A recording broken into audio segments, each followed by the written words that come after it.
ನಮಸ್ಕಾರ. ನಾನು ಸುಮಾರು 2004 ಲಾಸ್ಟ್ ಅಂತ ಕಾಣುತ್ತೆ ನಾನು ಕ್ಯಾಮ್ರಾ ಮುಂದೆ ಬಂದಿದ್ದು. After A gap of 21 years ನಮ್ಮ ವೀರೇಶ್ ಅವರ ಚಿತ್ರಲೋಕ ಯೂಟ್ಯೂಬ್ ಚಾನಲ್ ಇವತ್ತು ಮಾತಾಡ್ತಾ ಇದ್ದೀನಿ.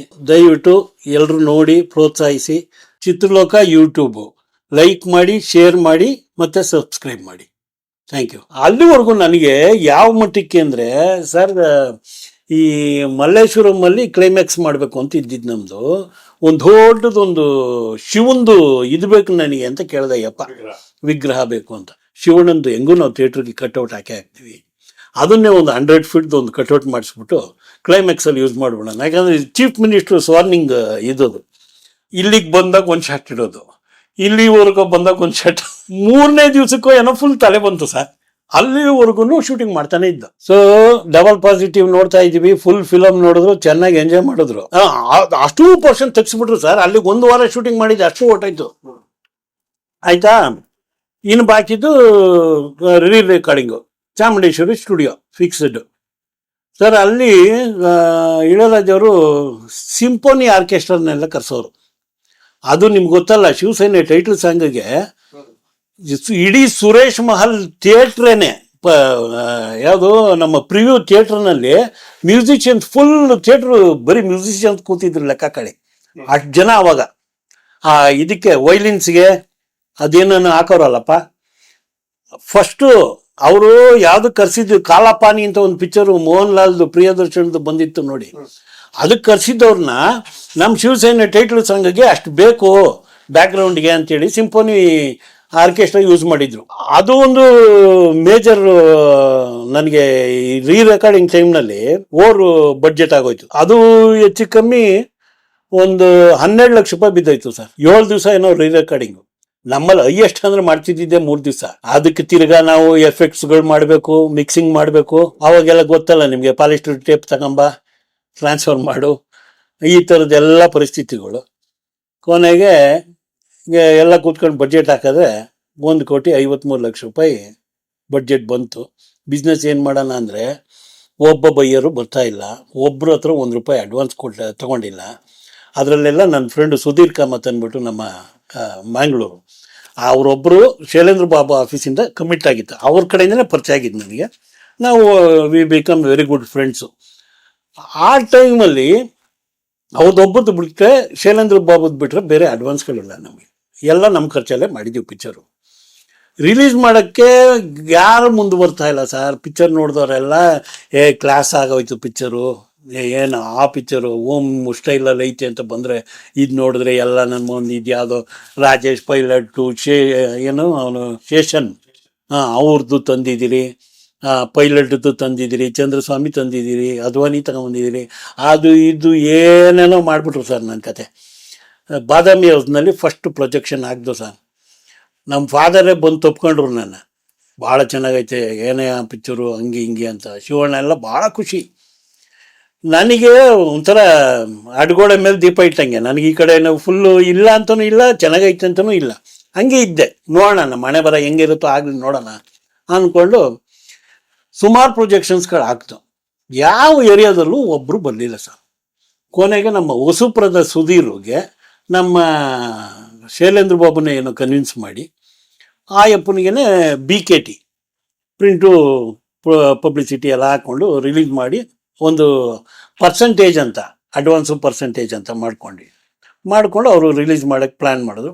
ಅವಾಗ ನಾವೇ ರಿಸ್ಕ್ ಮಾಡಿ ಆಗಿದ್ದಾಗಲಿ ಅಂಥೇಳಿ ಮೈಸೂರವ್ರಿಗೂ ಅಡ್ವಾನ್ಸು ಪರ್ಸೆಂಟೇಜು, ದೀಪಾ ಫಿಲಮ್ಸ್ ಅಂತ ಮಾದೇಗೌಡ, ಆಮೇಲೆ ಇನ್ನು ಬಾಕಿಯವೆಲ್ಲ ನಾವೇ ಪ್ರಿಂಟ್ ಕಳಿಸಿ ಏನೋ ಥಿಯೇಟ್ರ್ಗಳ ಹತ್ರ ಮಾತಾಡಿ ಕೊನೆಗೆ ರಿಲೀಸ್ ಸರ್. ಅವಾಗೆಲ್ಲ 23 ಏನೋ ಹಾಕಿದ್ದು ಅವಾಗ ಸರ್. ಅವಾಗ 23 ಅಂದರೆ ಈಗಿನ ಥರ DTS ಅಲ್ವಲ್ಲ ಸರ್. ಅವಾಗ ಪೋಸ್ಟರ್ಸ್ ಎಲ್ಲ ಕಳಿಸ್ಬೇಕಾಗಿತ್ತು ಅವಾಗೆಲ್ಲ. ಬೆಳಗ್ಗೆ ಎದ್ದರೆ ಪ್ರಿಂಟು ಅಲ್ಲಿಗೆ ಹೋಗಿ ರೀಚ್ ಆಗೋವರೆಗೂ ಅದೊಂದು ಪ್ರಾಬ್ಲಮ್ಮು ಸರ್. ಅದು ರಿಲೀಸ್ ಮಾಡಿಬಿಟ್ಟೋ ಸರ್ ಪಿಕ್ಚರೇನೋ. ಅದೇ ಟೈಮಲ್ಲಿ ಇಂಡಿಯನ್ ಪಿಕ್ಚರು ಹೊಸಪುರದ ಸುದ್ದಿಗೆ ತಗೊಂಡಿದ್ರು, ಕಮಲಾಸನ್ದು ನರ್ತಕಿ ಒಳಗೆ ನನ್ನ ಪಿಕ್ಚರ್ ಹಾಕಿದ್ರು. ನಮ್ಮದು ಶಿವಣ್ಣಂದು ಯಾವುದೋ ಪಿಕ್ಚರ್ ಕಂಟಿನ್ಯೂಷನ್, ನಂದು ದೊರೆನೋ ಯಾವುದೋ ಗೊತ್ತಿಲ್ಲ ಅಂತ ಕಾಣುತ್ತೆ. ಒಟ್ಟಿನಲ್ಲಿ ನರ್ತಕಿ ಪಿಕ್ಚರಲ್ಲಿ ಪ್ರೊಜೆಕ್ಷನ್ನು ಮಾರ್ನಿಂಗ್ ಶೋ ಶುರುವಾಯಿತು. ಇನ್ ಬಿಟ್ವೀನ್ ಇವರು ಟ್ರೈಲರ್ ಹಾಕ್ಬಿಟ್ಟಿದ್ದಾರೆ ಇಂಡಿಯನ್ದು. ತಮಿಳ್ದು ತಗೊಳ್ಳಿ ಗಲಾಟೆ ಶುರು ಮಾಡಿಬಿಟ್ಟಿದ್ದಾರೆ ಹುಡುಗರೆಲ್ಲ. ಗ್ಲಾಸ್ ಎಲ್ಲ ಹೊಡೆದಾಕ್ಬಿಟ್ಟವ್ರೆ ಸರ್. ಹಣೆ ಬರೋಕ್ಕೆ ನಮ್ಮ ಹಣೆ ಬರೋಕ್ಕೆ ಎಲ್ಲಿ ಹೋದ್ರು ನಾನೇ ಹೋಗ್ಬೇಕು ಸ್ಯಾಲ್ವೇಷನ್ಗೆ. ಆಮೇಲೆ ವಜ್ರೇಶ್ವರಿ ಪಕ್ಕದ ನನ್ನ ಆಫೀಸ್ ಇತ್ತು, ಪಾರ್ವತಮ್ಮರು ಹೇಳಿ ಕಳಿಸಿದ್ರು. ಹೋಗಿದ ತಕ್ಷಣ ಏನಪ್ಪ ನಿಂದು ಒಂದಲ್ಲ ಕಣಪ್ಪ, ಬೆಳಗ್ಗೆದ್ರೆ ಪೇಪರಲ್ಲೂ ನಿನ್ನವೇ ಕಾಂಟ್ರವರ್ಷಿಯಲ್ ನ್ಯೂಸು, ಎಲ್ಲೂ ಗಲಾಟೆ ಆದರೂ ನಿಂದೇ ಇದು. ಫಸ್ಟ್ ಹೋಗಪ್ಪ ಥಿಯೇಟ್ರಿಗೆ ಅಂದರು. ದೊರೆ ಭಗವಾನು, ನಾನು, MS ರಾಜಶೇಖರು, ಗೋವಿಂದಣ್ಣ 4 ಜನ ಹೋದ್ವಿ. ಹೋಗಿ ನೋಡಿದ್ವಿ. ಸುಮಾರು ಗ್ಲಾಸ್ ಎಲ್ಲ ಹೊಡೆದಾಕಿದ್ದಾರೆ. ಅಲ್ಲಿವರೆಗೂ ನನಗೆ ಯಾವ ಮಟ್ಟಕ್ಕೆ ಅಂದರೆ ಸರ್, ಈ ಮಲ್ಲೇಶ್ವರಮಲ್ಲಿ ಕ್ಲೈಮ್ಯಾಕ್ಸ್ ಮಾಡಬೇಕು ಅಂತ ಇದ್ದಿದ್ದು ನಮ್ಮದು. ಒಂದು ದೊಡ್ಡದೊಂದು ಶಿವಂದು ಇದು ಬೇಕು ನನಗೆ ಅಂತ ಕೇಳಿದೆ. ವಿಗ್ರಹ ಬೇಕು ಅಂತ. ಅದಕ್ಕೆ ಚೆನ್ನೈಯಿಂದ ಕರೆಸಿ ಅದನ್ನು ಮಾಡಿಸೋದಕ್ಕೆ ಎಲ್ಲಿ ಮಾಡಿಸೋದು ಏನು ಅಂದಾಗ, ನಮ್ಮ JP ನಗರಲ್ಲಿ ಯಾವುದೋ ಹೋಟ್ಲ್ ಇದೆಯಲ್ಲ ಬದಿ, ಆರ್ಟಿಸ್ಟ್ ಅಸೋಸಿಯೇಷನ್ ಎಲ್ಲ ಆ ಪಾರ್ಕ್, ಅದೇನೋ ಪಾರ್ಕ್ ಅಂತಾರೆ, ಅದು ಮರ್ತೋಗಿದ್ದೀನಿ, ಕಾಂಪ್ಲೆಕ್ಸಿಂದ ಎದುರುಗಡೆ ರೋಡಲ್ಲಿ, ಅಲ್ಲಿ ಮಾಡಿಸೋಣ ಅಂತ ಎಲ್ಲ ಪ್ಲ್ಯಾನ್ ಮಾಡಿದ್ರು. ಎಷ್ಟಾಗುತ್ತೆ ಬಡ್ಜೆಟು ಅಂದರೆ 1.5 2 ಲಕ್ಷ ಆಗ್ಬೋದು. ಯಾರು ಸೆಟ್ಟು ಇವರು. ನಾನು ಹೇಳಿದೆ, ಇದಕ್ಕೆ ಮುಂಚೆ ಕಲ್ಲಲ್ಲಿ ಮಂಟಪ ಬೇಕು ಅಂತ ಕೇಳಿದ್ದೀಯಪ್ಪ. ಇದೇ ಇಸ್ಮೇಲ್ ಆರ್ಟ್ ಡೈರೆಕ್ಟ್ರು ಸುಬ್ರಹ್ಮಣ್ಯ ನಗರದಲ್ಲಿ ತಗೊಂಬಂದು ಕಲ್ಲನ್ನು ಇಟ್ಟು ಮಂಟಪ ಮಾಡೋದು. ಏನು ಕಮ್ಮಿ ಇರುತ್ತವ ವೆಯ್ಟ್ಗಳು, ಅವೆಲ್ಲ ಕ್ರೇನ್ಗಳು ಬೇಕು, ಅವೆಲ್ಲ ಮಾಡೋಕ್ಕೆ. ಏನೋ ಮಾಡ್ತೀನಿ ಅಂತ ಒಪ್ಕೊಂಬಿಟ್ಟವಲ್ಲಿ ಡೈರೆಕ್ಟ್ರ್ ಹತ್ರ. ರಾತ್ರಿ ಬಿಟ್ಟು ಓಡೋಗ್ಬಿಟ್ಟ ಕಣ್ರಿ ಅವನು, ಇಸ್ಮೇಲ್ ಬಿಟ್ಟು ಓಡೋಗ್ಬಿಟ್ಟ. ತಿರ್ಗಾ ಆಮೇಲೆ ನಮ್ಮ ಚಾರಿ ಇವ್ರನ್ನ ಕರ್ಕೊಂಡು, ಇನ್ನೊಬ್ರು ಯಾರು ಮಲ್ಲೇಶ್ವರಮಲ್ಲ, ಅವ್ರ ಹೆಸರು ಮರ್ತೋಗಿದ್ದೀನಿ, ಅವರು ಇಬ್ಬರು ಸೇರಿಕೊಂಡು ಕೊನೆಗೆ ಎಂಚೆ ಹಾಕಿ ಅದೇನೋ ಮಾಡಿ ಕೊನೆಗೆ ಅದನ್ನೇ ಕನ್ವಿನ್ಸ್ ಮಾಡ್ಬೋದಾಗಿತ್ತು. ನೀವು ಹೇಳಿದ್ನೆಲ್ಲ ಪ್ರಯತ್ನ ಮಾಡಿದ್ದೀನಿ, ಆಗಿಲ್ಲ. ಅವರೇ ಓಡೋದಾಗ ನಾನು ಹೋಗಿ ಕಟ್ಟಕ್ಕಾಗತ್ತಾ? ಸೇಮ್ ಈ ಶಿವಂದು ಇದು ಬಂತು. ನಾ ಹೇಳಿದೆ, ಸರ್ ಇದೆಲ್ಲ ಆಗದೇ ಇರೋ ಕೆಲಸ, ದಯವಿಟ್ಟು ಬೇರೆ ಏನಾರ ಪ್ಲ್ಯಾನ್ ಮಾಡಿ.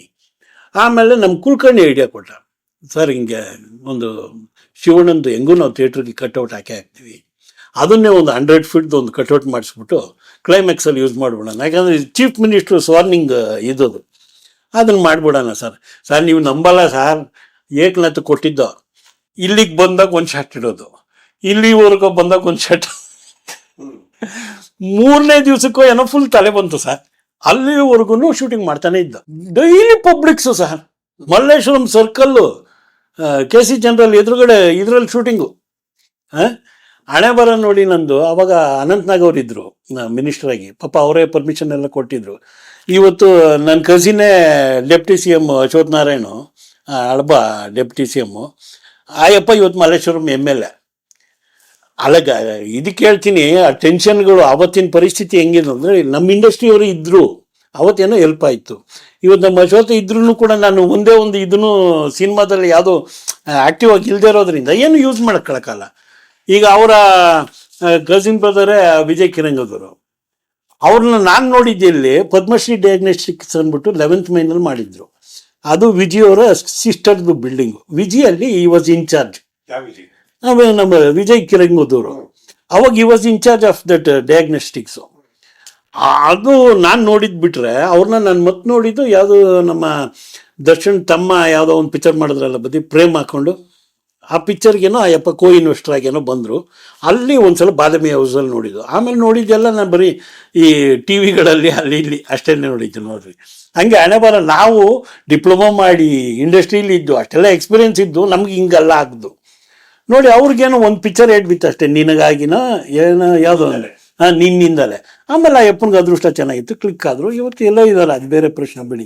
ಅದು ಮಲ್ಲೇಶ್ವರಂದು ಆ ಕಟೌಟ್ನ ತಗೊಂಬಂದು ನರ್ತಕಿಗೆ ನಿಲ್ಲಿಸ್ಬೇಕು. ಸರ್ ನೀವು ನಂಬಲ್ಲ, ಅಷ್ಟೊತ್ತಿಗೆ ಜೇಬಲ್ಲಿ ಇರೋದೆಲ್ಲ ಒದರ್ಕೊಂಬಿಟ್ಟಿದ್ದೀನಿ ಸರ್, ದುಡ್ಡೇ ಇಲ್ಲ ಜೇಬಲ್ಲಿ. ಊಟ ಮಾಡೋಕ್ಕೂ ಹುಡುಗರಿಗೆಲ್ಲ ಊಟ ಕೊಡ್ತೀನಿ, ಹಂಗೆ ಊಟ ಹಿಡಿತಾ ಇಲ್ಲ. ಬೆಳಿಗ್ಗೆ ಹೆಂಗೆ ರಿಲೀಸ್ ಮಾಡೋದಪ್ಪ ಈ ಪಿಕ್ಚರ, ಇಷ್ಟೆಲ್ಲ ಕಮಿಟ್ಮೆಂಟ್ ಮಾಡ್ಕೊಂಡಿದ್ದೀನಿ. ನಮ್ಮೊಂದು ಕಟ್ಔಟ್ ನಿಲ್ಲಿಸ್ಬಿಟ್ಟು ಹೋಗ್ತಾರಲ್ಲ, ಹೋಗೋರ್ಗೆ ಟಿಪ್ಸ್ ಕೊಡೋಕ್ಕೂ ದುಡ್ಡಿಲ್ಲ ಲೆಕ್ಕ ಹಾಕಿದ್ರೆ, ಆ ಮಟ್ಟಕ್ಕೆ ಆಗೋಯ್ತು ನನ್ನ ಪರಿಸ್ಥಿತಿ. ಕೊನೆಗೆ ಬೆಳಗ್ಗೆ ರಿಲೀಸ್ ಆಗ್ತಿದೆ ಅಂದ್ಬಿಟ್ಟು, ಅದೇನೋ ನನ್ನ ಮಗನ ನನಗೆ ಸೆಕೆಂಡ್ ಥಾಟ್ ಬರಲಿಲ್ಲ. ಈ ಪೂಜೆ ಮಾಡಿಸ್ಕೊಂಬರೋಕ್ಕೆ ಫಸ್ಟ್ ಕಾಪಿನ ಒಂದಷ್ಟು ರೀಲ್ ತಗೊಂಡು ನಮ್ಮ ಕುಲಕರ್ಣಿ ಕರ್ಕೊಂಡು ಕಾರಲ್ಲಿ ಹೋಗಿ ನಂಜನಗೂಡಿಗೆ ಮುಡಿ ಕೊಟ್ಬಿಟ್ಟೆ ಸರ್. ಮುಡಿ ಕೊಟ್ಬಿಟ್ಟು ಪೂಜೆ ಮಾಡಿಸ್ಕೊಂಡು ಬಂದೆ. ಈ ಕಟೌಟ್ ಎಲ್ಲ ನಿಲ್ಲಿಸಿದ್ರು. ನೆಕ್ಸ್ಟ್ ಡೇ ಬೆಳಗ್ಗೆಗೆ ಈ ಗಲಾಟೆ ಆಯಿತು. ನಾನು ಥಿಯೇಟ್ರಿಗೆ ಹೋಗಿದ್ದೀನಿ, ಒಬ್ಬನೂ ಗುರ್ತು ಹಿಡಿಯಲ್ಲ ಸರ್ ನನ್ನ ಯಾಶಿ ರಮೇಶ್ ಅಂದರೆ. ಅಲ್ಲಿ ನೋಡಿದ್ರೆ ನಮ್ಮ ಹುಡುಗರುಗಳು, ಅವ್ನು ನನ್ನ ಹತ್ರ ಕೆಲಸ ಮಾಡ್ತಿದ್ದ ಹುಡುಗರುಗಳು ಕೆಲವರೆಲ್ಲ ಶ್ರೀರಾಮ್ಪುರದವರು, ಸ್ವತಂತ್ರ ಪಾಳ್ಯದವರು. ಅಷ್ಟೊತ್ತಿಗೆಲ್ಲ ಈ ಆಟೋಗಳ ಮೇಲೆಲ್ಲ ಶಿವಸೈನ್ಯ ಅಂತ ಒಂದು ಇದನ್ನೆಲ್ಲ ಕ್ಯಾಸೆಟ್ ಕೊಟ್ಬಿಟ್ಟು ಎಲ್ಲ ಪಬ್ಲಿಸಿಟಿ ಜೋರಾಗಿ ಮಾಡಿಸಿದ್ವಿ. ಆ ಹುಡುಗರುಗಳು ಎಲ್ಲ ನನಗೆ ಸ್ಟಾರ್ ಕಟ್ಬಿಟ್ಟವ್ರೆ ಸರ್. ಅದರೊಳಗೆ ನನ್ನ ಫೋಟೋಗಳೆಲ್ಲ ಇವ್ನು ನನ್ನ ಮನೇಲಿ ಇದ್ದಿದ್ದನ್ನೆಲ್ಲ ತೊಗೊಂಡೋಗಿ ಅದಕ್ಕೆಲ್ಲ ಹಾಕ್ಬಿಟ್ಟು ಸ್ಟಾರ್ ಗೀರೆಲ್ಲ ಕಟ್ಬಿಟ್ಟವ್ರೆ. ಈಚೆಗಡೆ ಶಿವಣ್ಣನಿಗೆ ಮಾತ್ರ ಹಾರ ಅದು ಕಟೌಟು ಒಳಗಡೆ. ನಾನೇ ಯಶಿ ರಮೇಶ್ ಅಂತ ಅಲ್ಲಿ ಫೋಟೋ ನೋಡಿದವರು ನನ್ನನ್ನು ಗುರ್ತು ಹಿಡಿತಲ್ಲ, ಯಾಕಂದ್ರೆ ಮೋಡಿ ಕೊಟ್ಬಿಟ್ಟಿದ್ದೀನಿ. ನನ್ನ ಪರಿಸ್ಥಿತಿ ಹೆಂಗೆ ಆಗಿರಬೇಕು. ಆವತ್ತೇ ಪ್ರೆಸ್ ಅವ್ರನ್ನ ಬೇರೆ ಕರೆದುಬಿಟ್ಟಿದ್ದೆ. ಮಾರ್ನಿಂಗ್ ಶೋ ಮುಗಿಸ್ಕೊಂಡು ಕೆಳಗೆ ಬಂದರು, ಫೋಟೋಸ್ಗಳು ತಕ್ಕೊಂಡ್ರು, ಜನರಲಾಗಿ ಸಾಯಂಕಾಲ ಸೇರ್ಕೊಂಡು.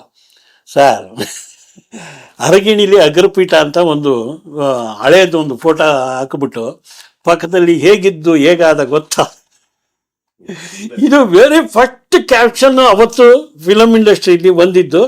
ನಂದು ಫುಲ್ ಮುಡಿ ಹೋಗಿರೋ ಫೋಟೋ, ಮತ್ತು ಇದ್ರ ಮೇಲೆ ಅಗ್ರಪೀಠದ ಮೇಲೆ ಕೂತಿರೋನು ನೋಡಿ, ಹೈಲಿ ಎಜುಕೇಟೆಡು, ಮಾಸ್ಟರ್ ಡಿಗ್ರಿ ಮಾಡ್ಕೊಂಡವ್ರೆ, ಅದು ಇದು ಅಂತ ಹಾಕ್ಬಿಟ್ಟು ಕೆಳಗೆ ಹಾಕಿದ್ರು ಸರ್.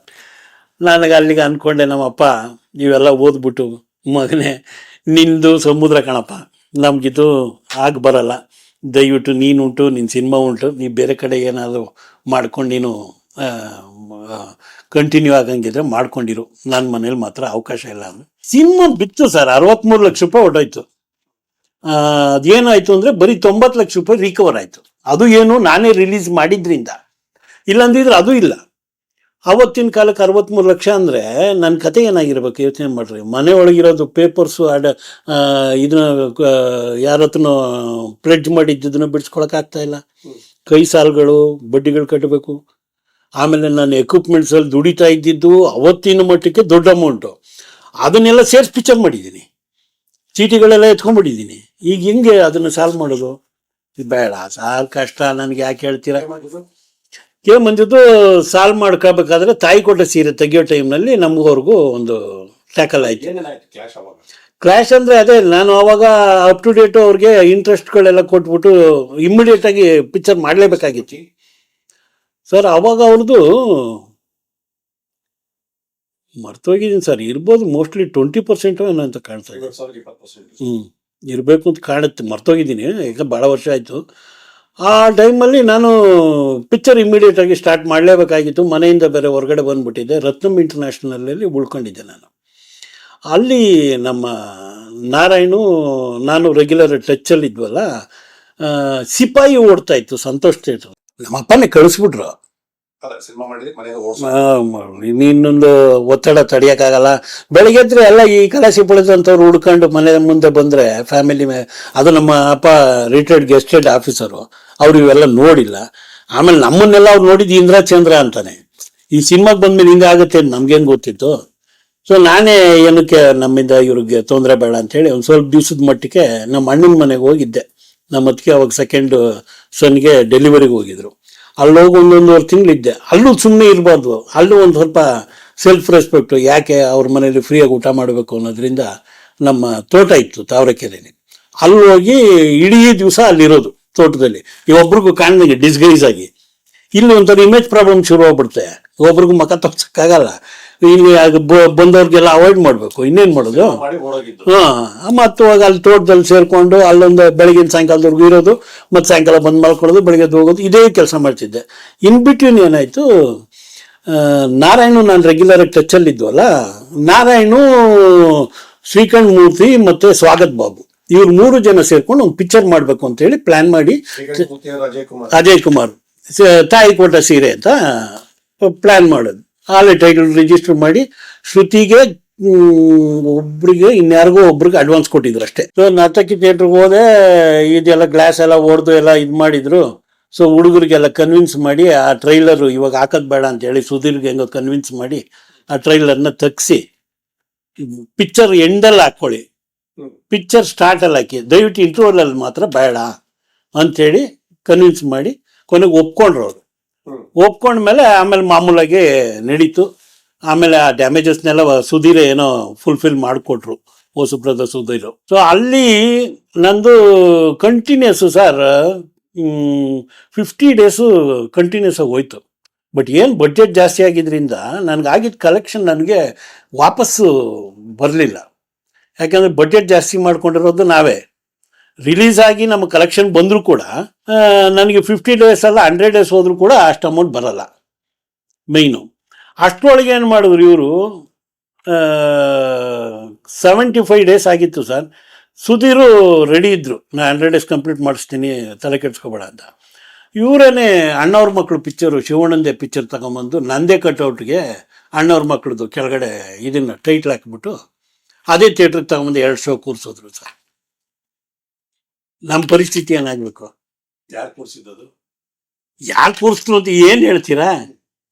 ಈಗ ಹೀರೋ ಹೇಳ್ದಂಗೆ ತಾನೇ ಸರ್ ನಾವು ಕೇಳ್ತೀವಿ. ಹೀರೋ ನಿನ್ನ ಅಲ್ಲಿ ಮಾಡೋದು ತಪ್ಪು ಅಂತಂದರೆ ಅವ್ರೇನು ಸರ್ ಮಾಡ್ತಾರೆ? ಬೇರೆ ಥಿಯೇಟ್ರಿಗೆ ಹೋಗ್ಬೋದಲ್ವಾ? ನಂದೇ ಥಿಯೇಟ್ರಿಗೆ ತಗೊಂಬಂದು ಅದೆರಡು ಶೋ ಇದೆರಡು ಶೋ ಕುಣಿಸಿದ್ರೆ ನಾವೇನಾಗ್ತೀವಿ?